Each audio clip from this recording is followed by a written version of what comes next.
Museveni bimulumiza ddala omutwe bino birabye. Ekyo kye kizimbe ekisinga obuwanvu mu nsi yonna, kalino nno nkiri waggulu mu nsi yonna, Burj Khalifa. Ago ge mazzi agazina ago mugalabye eri ye Dubai Mall nti wano ndi downtown mu bagagga wano tosobola sanga omwana wa accommodation abejje berali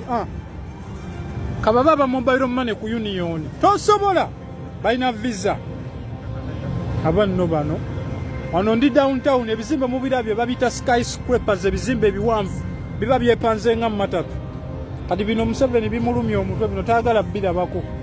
wabiraba yeetakula takula amera ebirogologo naye nga basobola okugamba ensi twagiwako ku buyambi nawe nokkiriza ku bino ebizimbe byolaba bino laba ebizimbe laba